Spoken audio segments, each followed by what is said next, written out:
So, hello friends. So, I'll be talking on this very common topic, OP compound poisoning.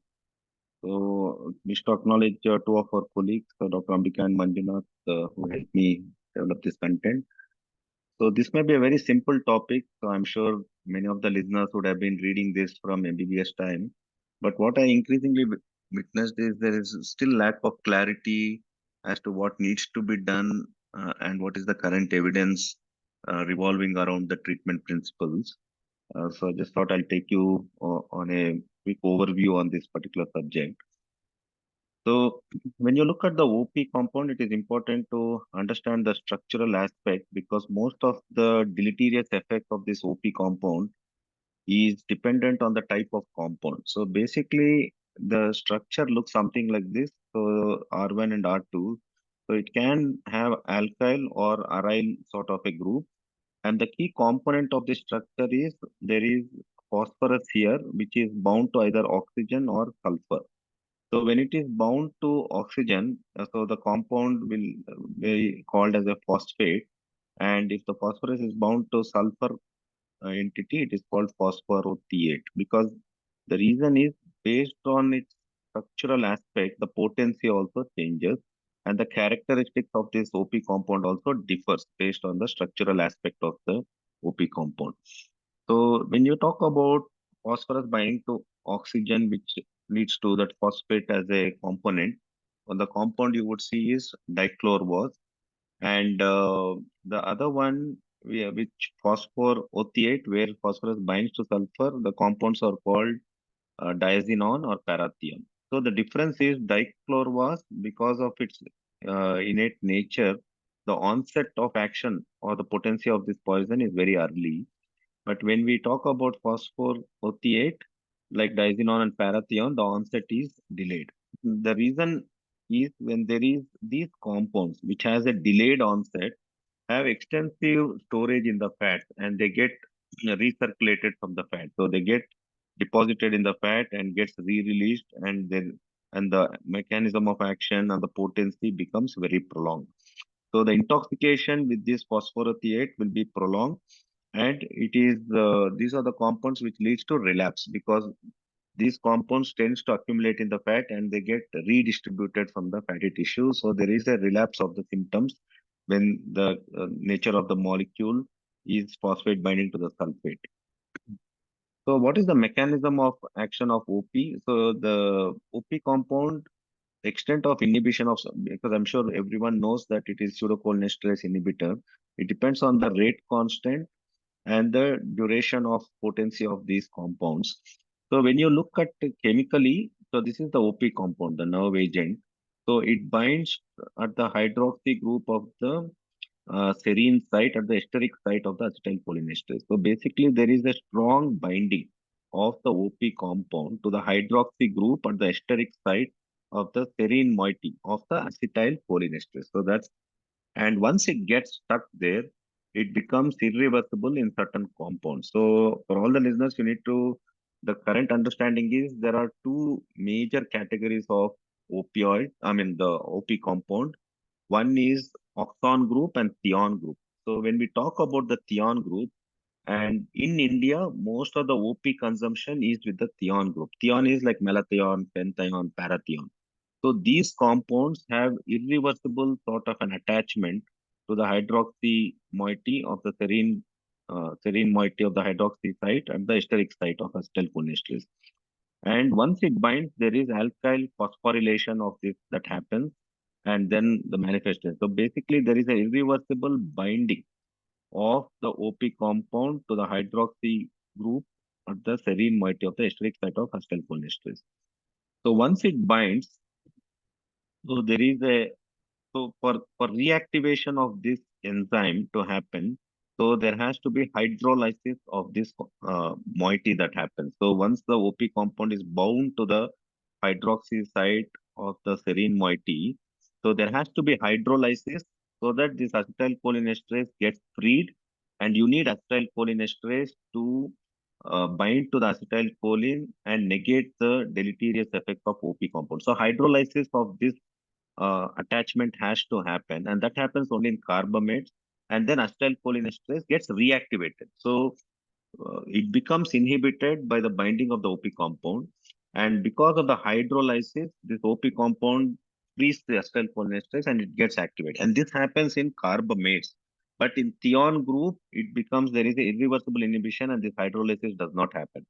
And if the binding is for a longer time, which we call as aging, then this complex becomes very difficult to split by any sort of a medications that you would give. And that is where the whole science of pralidoxime comes, because pralidoxime acts by binding to this OP compound and releases this acetylcholinesterase to bind to the acetylcholine. So this whole mechanism is negated when we give PAM is our hypothetical understanding. We look into it whether PAM really does that. So once there is a delayed sort of an initiation of antidotes, so to release this acetylcholinesterase from the binding of this OP compound becomes very difficult.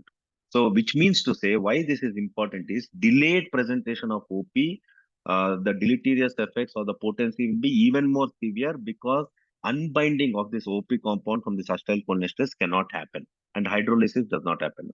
If it is early usage of certain antidotes is postulated to cause activation of this acetylcholinesterase, but in OP compound, especially in Theon, it does not happen. So very quickly, it's very important. One needs to understand the current understanding of WHO classification of OP. I'm sure most of listeners would know that there are dimethyl compounds and diethyl compounds, and we conventionally say that dimethyl compounds are more dangerous than diethyl. But what I think at our ICU training level you need to understand is whether it's an oxone group or thion, because even in dimethyl you have oxone and thion. Even in diethyl you have oxone and thion. So we need to ascertain the potency of the OP compound based on whether it's an oxone group or thion group. For that, this classification has to be put in your ICU protocols to see what compound they have taken. So simplistically to say, most of our Indian patients tend to take Theon because I'll show you the drugs. So class 1, this is dimethyl, diethyl, and you have S-alkyl. So the chemical nature is oxone. So as you see, class 1, monochlorophos, dichlorophos, phosphomidone. I'm sure monochlorophos and dichlorophos is something that we do see injections in India, and that is oxone. Oxone tends to be reversible. And where I showed how the OP compound binds to the acetylcholinesterase, so it's not permanently sort of bound. So there is a possibility that it can be reactivated. But in Theon, it does not happen. So in class 1, there is methyl parathion. In diethyl, you get forates, triosophos, and parathion. I'm sure parathion is something that we see in our India very often. And right now, as I'm talking about this, we have an OP compound poisoning who has taken malathion. So this is a thion. Thion is dangerous because it's an irreversible binding and the release of acetylcholinesterase by even using PAM may be inadequate and it may not be possible. And the hydrolysis of that bound compound to re-release or activate acetylcholinesterase does not happen. So class 3, as you see, is dimethoate, phenthioate, phentoate, quinol 4, chlorpyrifos. So if you see, predominantly the compounds that in India people come with are thion, because the common ones, and class 3 is acephate and malathion. The acephate is oxone, malathion is thion. So I've just marked in the red the common poisons, at least I see in my part of India. In Bangalore, we see more of parathion, phenthyon, because right now, as I'm speaking, we have a patient who has taken malathion. So, which is class 3 compound, and it is a thion group. Then anything that ends with thion is thion, even chlorpyrifos is a thion, which is dangerous. So, I'll show you what happens. So, the thion, which I said, any compound, we expect it to undergo hydrolysis and then release acetylcholinesterase, and there is activation of acetylcholinesterase. In thion, this hydrolysis or esterase to deactivate this OP compound does not happen. So there is no deactivation of the OP compound despite treatment, and it is irreversible. Thions. So thions are dangerous. Once it binds, it becomes irreversible sort of an inactivation of acetylcholinesterase and the release of acetylcholinesterase by hydrolysis of the binding of OP compound by using any compound does not tend to happen. So the action of Theon is irreversible. But the oxon, the OP compound do get deactivated by hydrolysis and by esterases, and they are reversible. So for all our trainees, because before we used to say dimethyl is dangerous. It's not about dimethyl and diethyl. Both have oxon and Theon. If it is a Theon group, they are more potent and irreversibility is more likely. And the benefit of using PAM also may not be very great because it irreversibly binds and activation of acetylcholinesterase does not happen. So this is something which is important for all trainees to bear in mind. So in pathophysiology, how does this OP? So I'm sure most of the listeners would know that we check pseudocholinesterase. Actually, the cholinesterase, which is the main problem in OP, which gets deactivated, is present on all the neuronal surface, and it is present on the red blood cell surface. And we call what we monitor in OP positive is pseudocholinesterase. Why we call pseudocholinesterase? Because what we measure is in the serum. Obviously, it is difficult to measure RBC cholinesterase and cholinesterase present on the nerve cells. The butyl cholinesterase, which we measure, is what we call as pseudocholinesterase, and this butyl cholinesterase, it looks something like this. So in a schematic way, so it is present in liver and it is present in serum. So what we measure as a surrogate of severity of poisoning is the butyl cholinesterase, which is present in the serum. So basically, this is a pictorial representation as to where the whole problem lies. Problem lies, as you see now, you need acetylcholine to act. So there is release of acetylcholine, and these are the receptors present. So you have too much of acetylcholine. This needs to be neutralized by acetylcholinesterase. Because your acetylcholinesterase, which sort of deactivate, which binds to this acetylcholine, is not there because it is bound to OP compound. So there is increased presence of acetylcholine in the central nervous system. It is present in the parasympathetic nervous system. So all the nerves and muscles, wherever they are, there is accumulation of acetylcholine.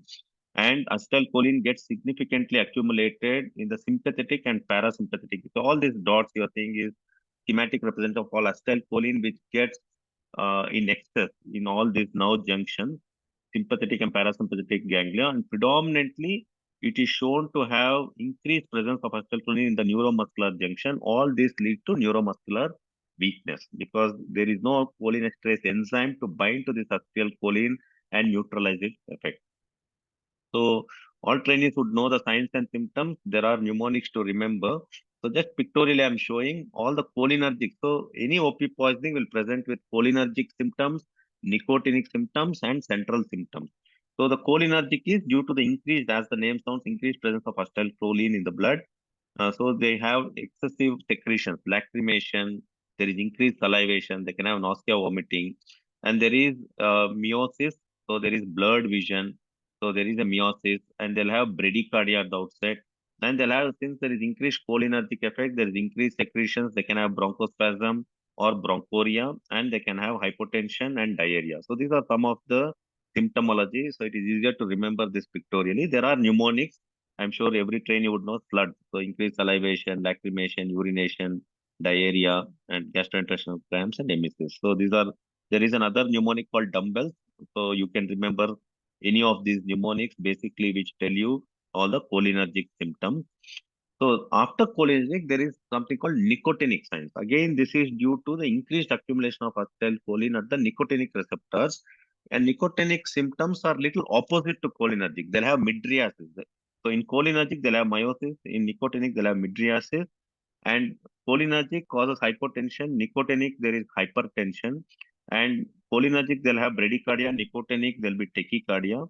And more of neuromuscular symptoms. And this nicotinic manifestations begin from 4 to 5 days after the cholinergic symptoms. They tend to manifest little later, and that is where we called intermediate syndrome.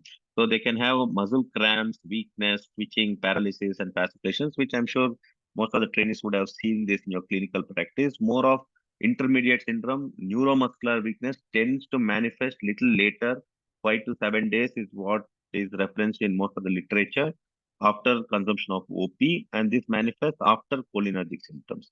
And some of the central effects which OP poisoning can cause is all the neurological manifestations like ataxia, confusion, coma, and seizures. So these also, we do see severe OPs coming in coma many a times. Right now, the Malathion where I'm speaking, this patient came with a lactic acidosis of 10, be unconscious and gasping. So they come with a very serious situation, especially when the quantity of consumption is more and there is a delayed presentation to our hospitals. So how do we diagnose OP? I'm sure everyone knows here that it is pseudocholinesterase, because now the question is, should we measure RBC cholinesterase or pseudocholinesterase? So there are certain differentiating factors. In Bangalore, as I'm speaking, we have found extensively nowhere we have ability to measure RBC cholinesterase. Although if you look at literature, they say RBC cholinesterase can be measured. In my city, there we cannot measure RBC. That's why we rely on pseudocholinesterase, which is butyl cholinesterase in the serum we measure.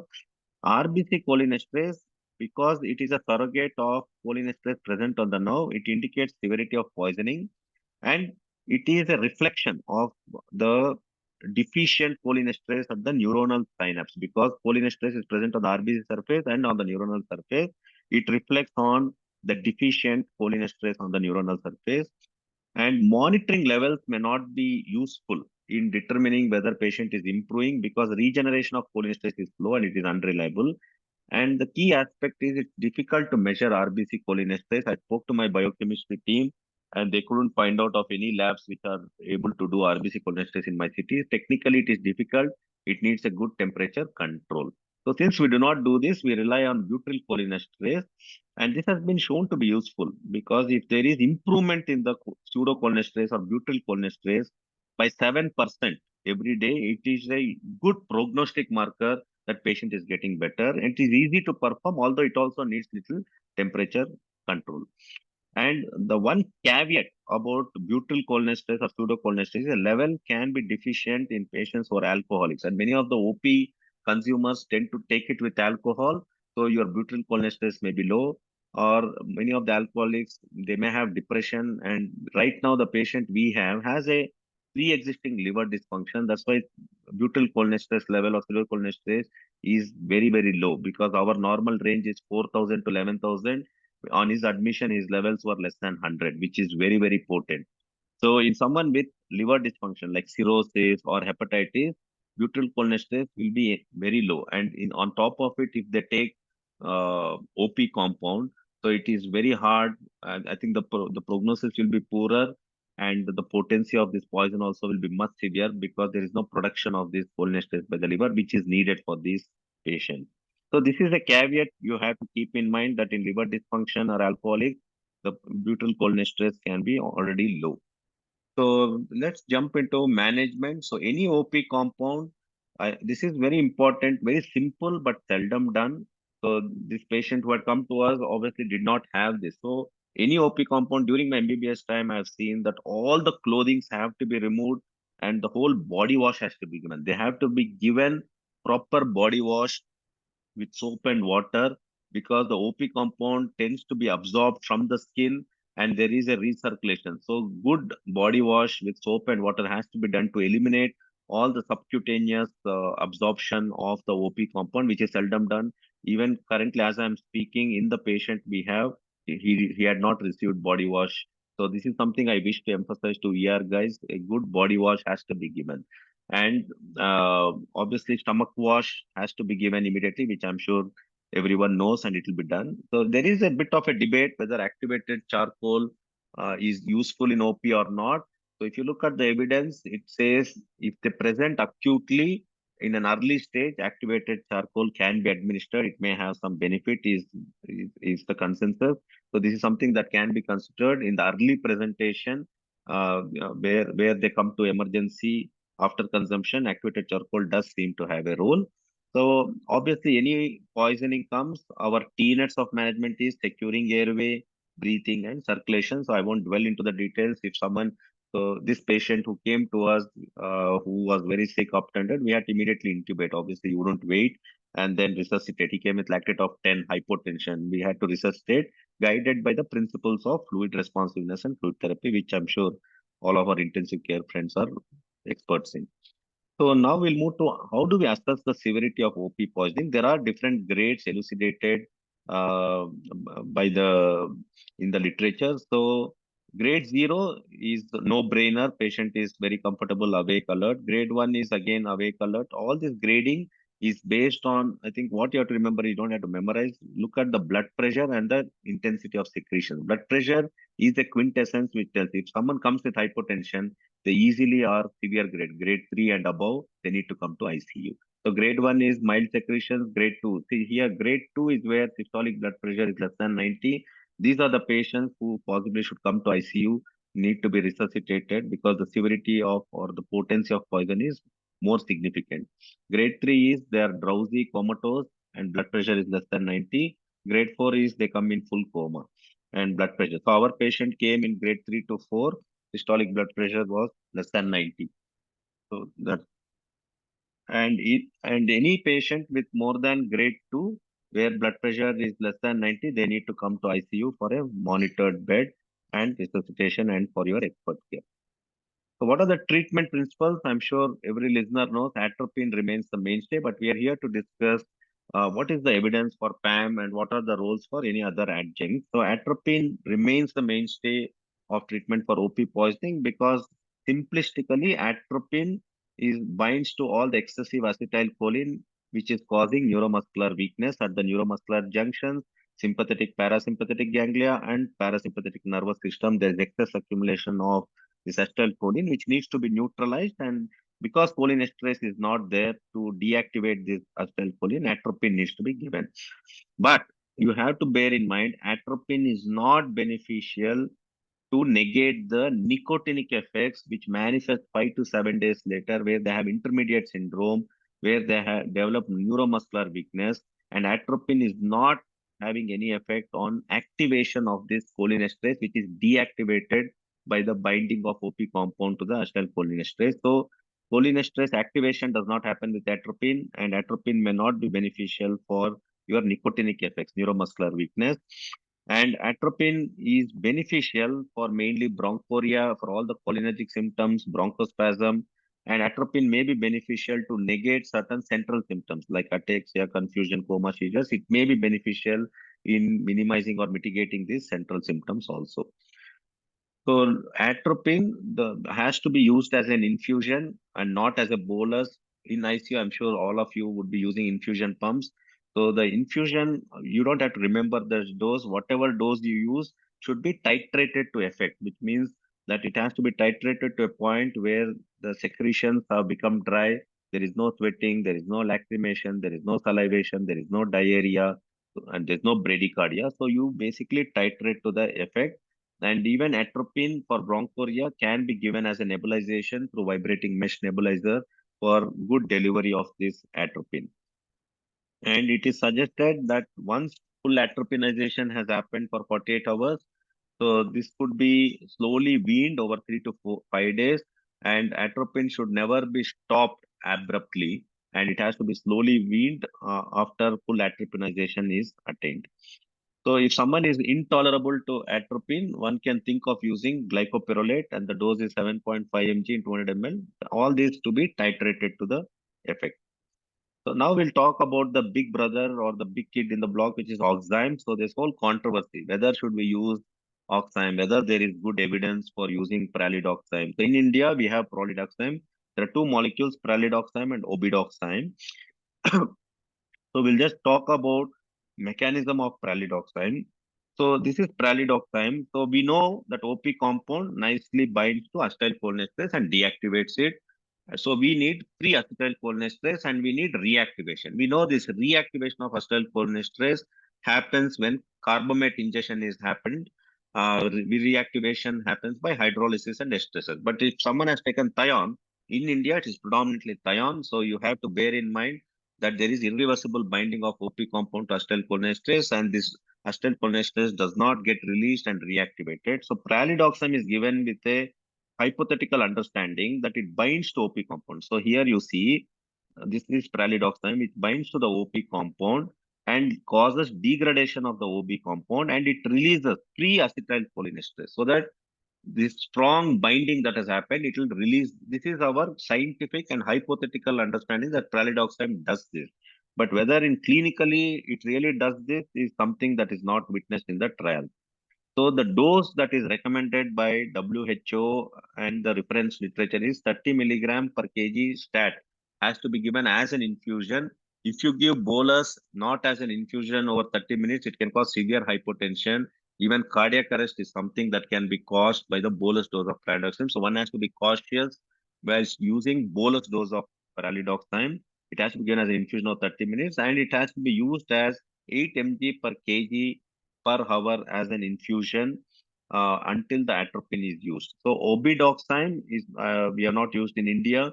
So the dose is 250 mg IV stat and 0.4 milligram per kg per. So you don't have to remember this. In India, it's only pralidoxime. So just remember 30 mg and 80 mg per kg per hour. And with that dose, the serum levels has to be monitored, which we don't do, has to be monitored. And the expected serum level is 20 to 40 milligram per liter is what the levels of pralidoxime should attain. And with obidoxime, the therapeutic range is 4 milligram per liter. So you can just remember this. Obviously, we don't do the oxime levels in the blood. So now the big question as to why the controversy of pralidoxime, that should we use or should we not use, is still a matter of debate, because there are multiple reasons why this pralidoxime may be very ineffective. Why?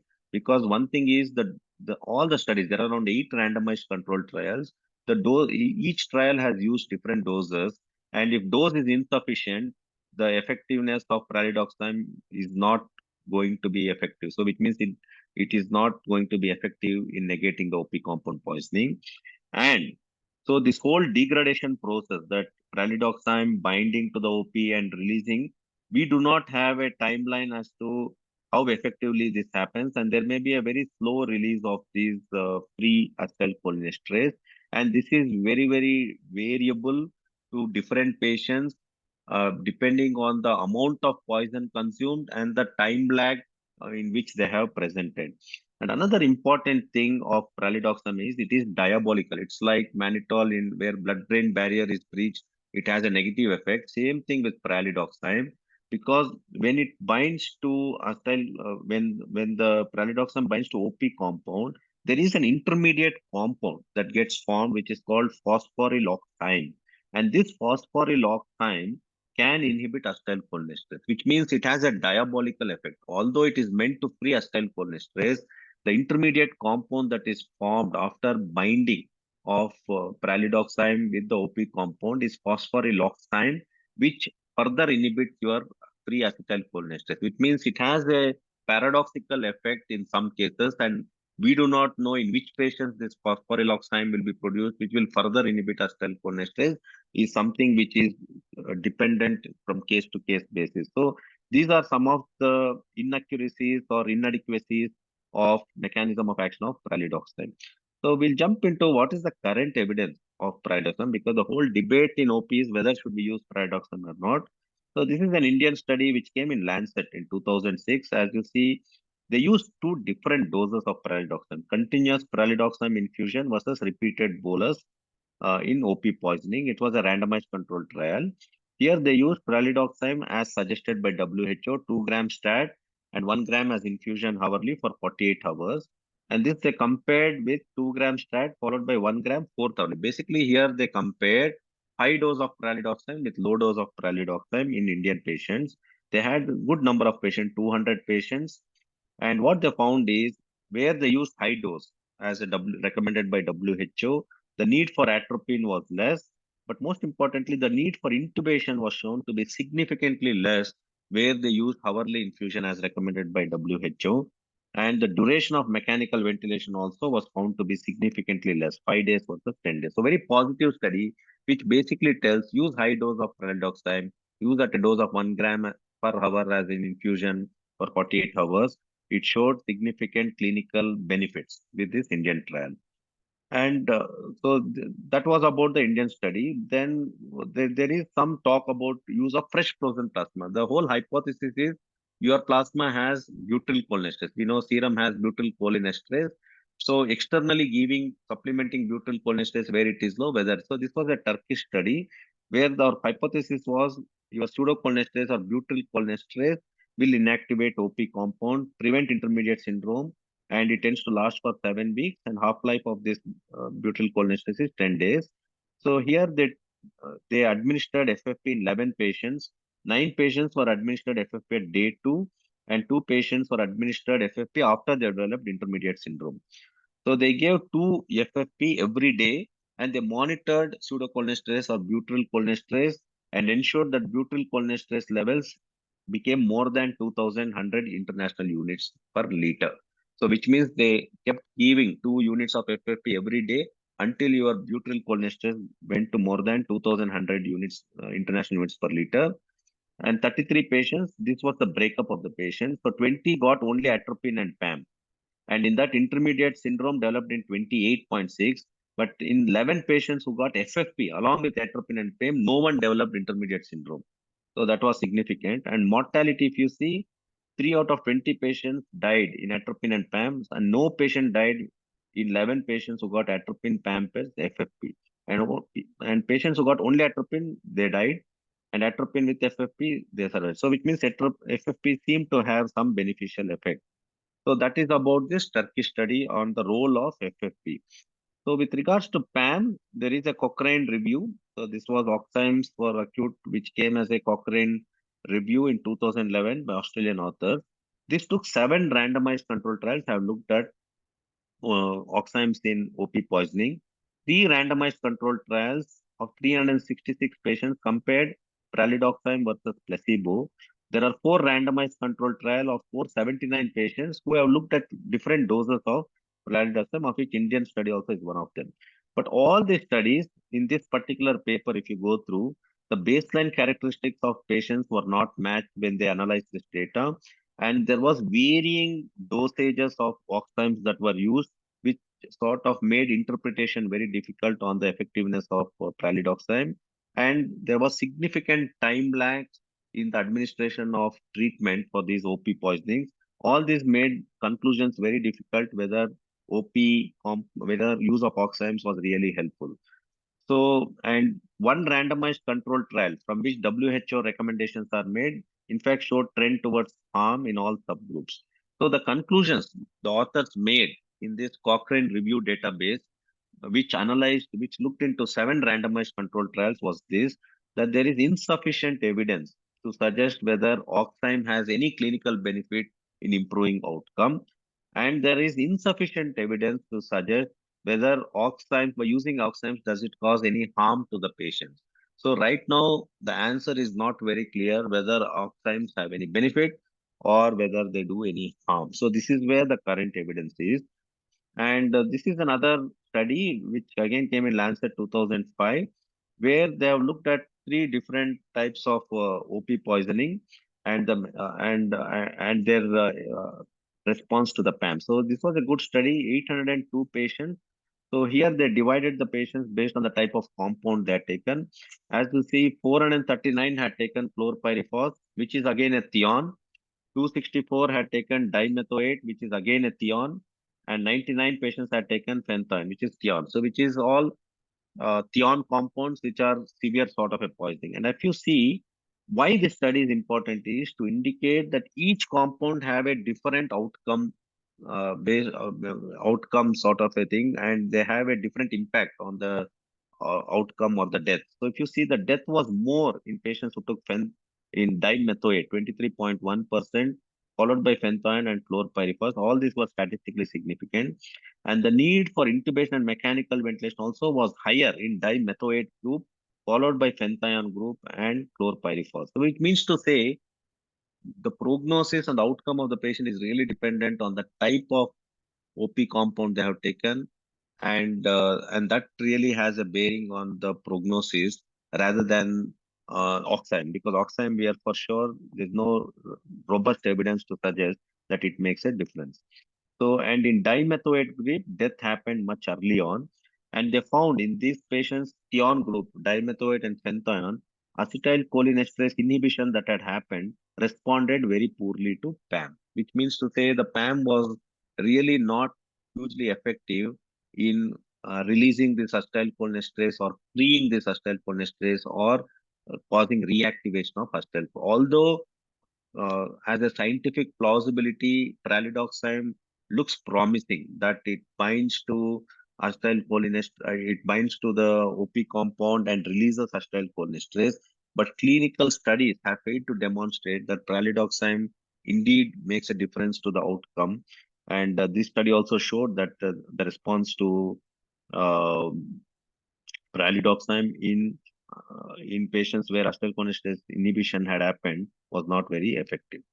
So this is one study we have contributed to the OP poisoning. So we have published this in IJCCM in 2016 as to how we can approach OP poisoning with regards to pseudocholinesterase levels. So this study we did as a cohort study for 5 years between 2010 to 2014.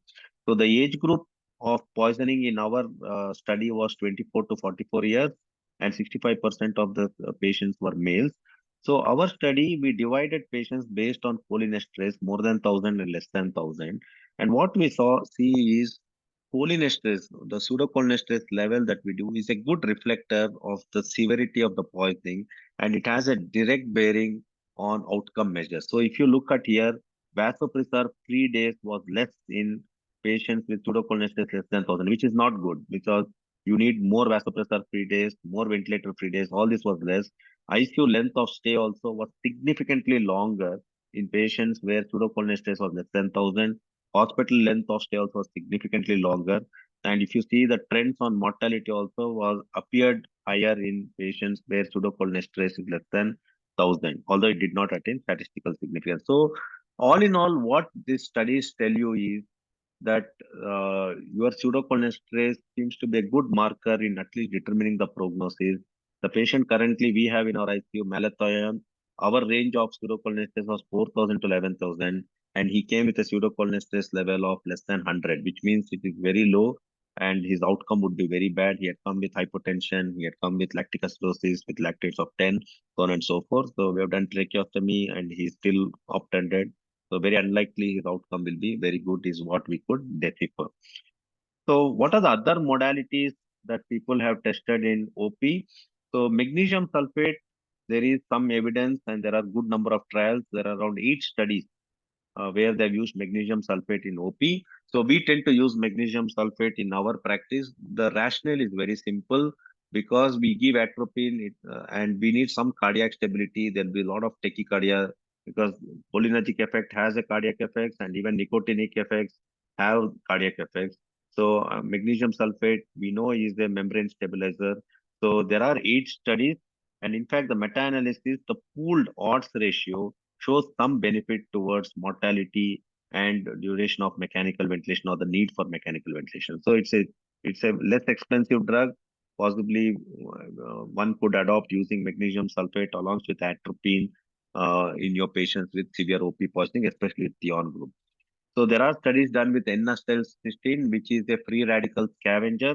So there's no great benefit found. There is only one study where NAC has been used. So they've used calcium channel blocker. So the problem is severe hypotension. You cannot use it. And this study also did not come with any favorable outcome. So diazepam to control seizures and clonazepam has been used. So obviously when there is seizures, we would use this drug. And there are 3 studies looking at extracorporeal hemoperfusion to look at whether this toxin can be removed by binding. All these studies only showed that the dose of atropine could be reduced and the need for ventilation could be reduced to some extent, and they're all equivocal. So no strong logical conclusions could be made on the role of extracorporeal hemoperfusion. So all in all, how much ever we deliberate and look into literature, there's not robust evidence to substantiate any new modality. So the conclusion is, so the principles of OP therapy, you have to stick to good basics of intensive care, airway, breathing, circulation, and first aid is very important. Do a good body wash, and after that, administration of atropine, titrating to the effect, keeping the secretions dry. Pralidoxime, if you look at core evidence, there is no robust evidence to suggest that pralidoxime has an influence on outcome. Having said that, if you look at all recommendations, WHO recommendations, you look at up to date, you look at anything, so there is a suggestion that one should use pralidoxime because of the scientific plausibility of it binding to OP and releasing this acetylcholinesterase. So there is a recommendation, and the grade 2C has been given for the use of pralidoxime. And so whatever is the benefit, and even if you look at the Lancet study, it did have some benefit in chlorpyrifos, but not in phenthyon and dimethoate. So all in all, we use pralidoxime, given the recommendation that comes from WHO and any guidelines that you look at, they tend to subscribe to it. And use magnesium is the safe thing to be used. FFP can be considered as a trial. We used FFP, but it only temporarily rises to butyl cholesterol and then it again comes down.